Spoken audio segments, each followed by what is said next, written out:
Yes, ready, start.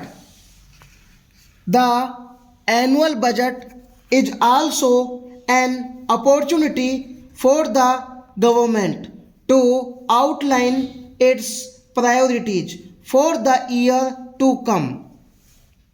The priority of our government is clearly to provide additional resources for vulnerable sections, rural areas, and social and physical infrastructure creation. The government shall also endeavor to continue with the ongoing reform program and ensure the passage of the constitutional amendments to enable the implementation of the goods and service tax. The passage of insolvency and bankruptcy law and other important reform measures which are pending before the parliament.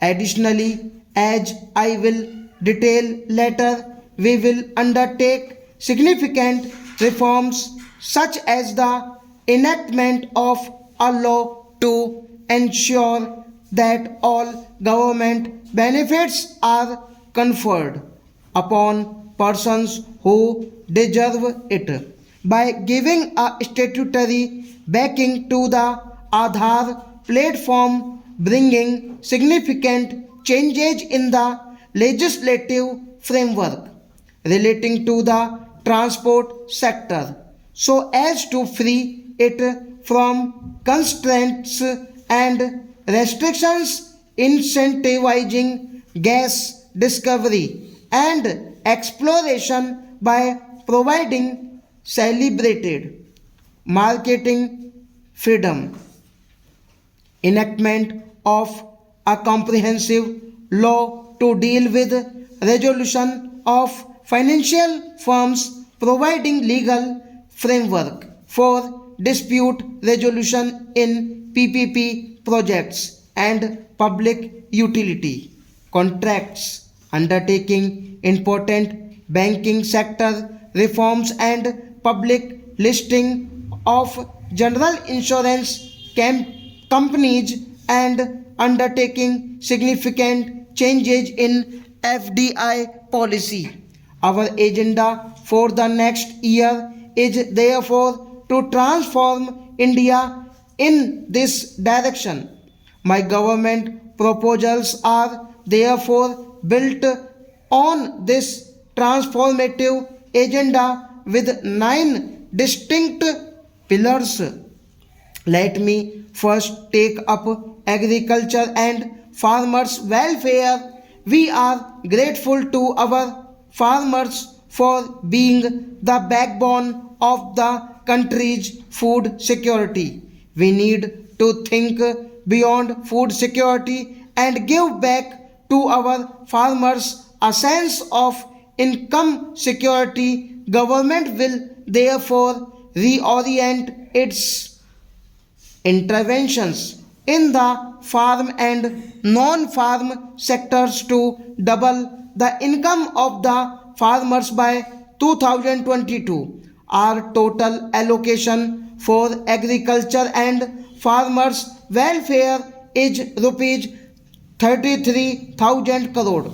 We need to address issues of optimal utilization of our water resources, create new infrastructure for irrigation, conserve soil fertility with balanced use of fertilizers, and provide value addition and connectivity from farm to markets. Irrigation is a critical input for increasing agriculture production and productivity.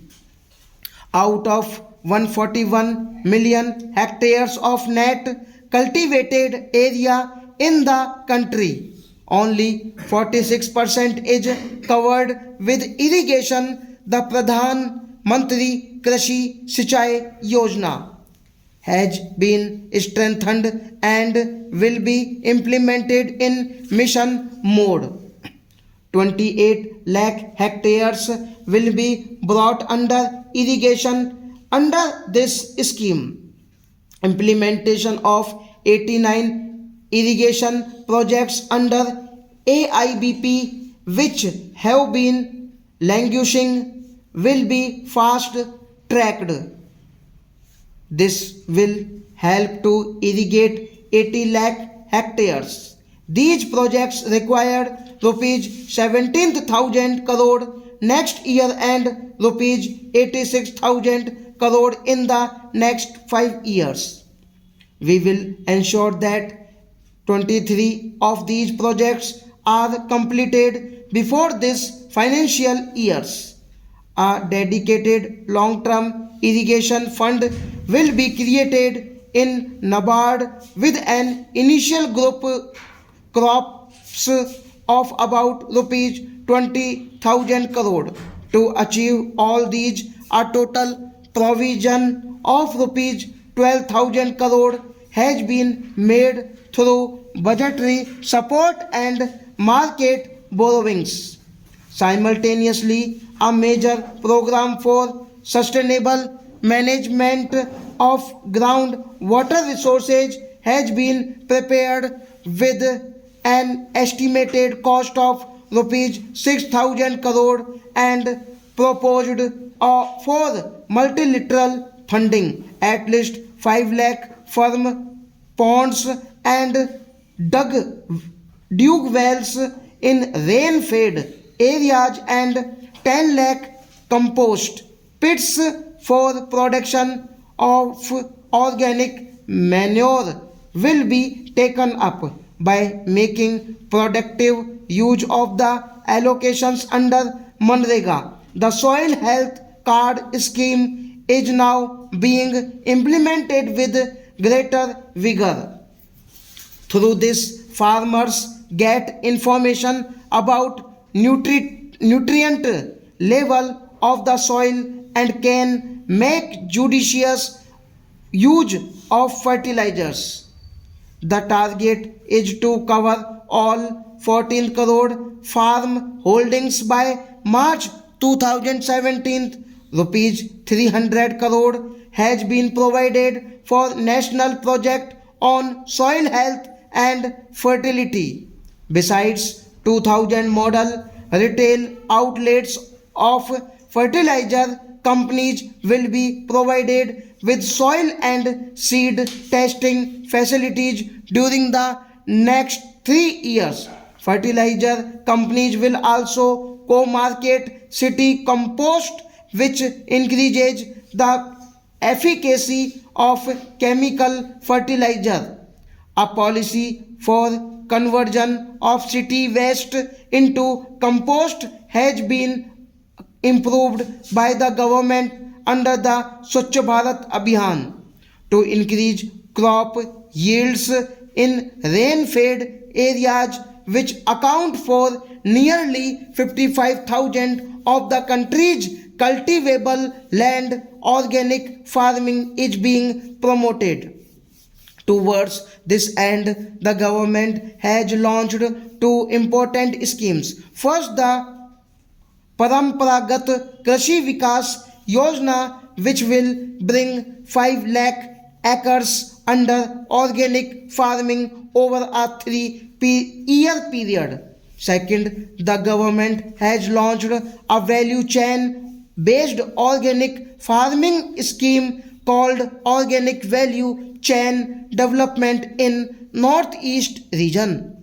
The emphasis is on value addition so that organic produce growth in these parts find domestic and export markets. A total provision of rupees 400 crore has been made for these schemes.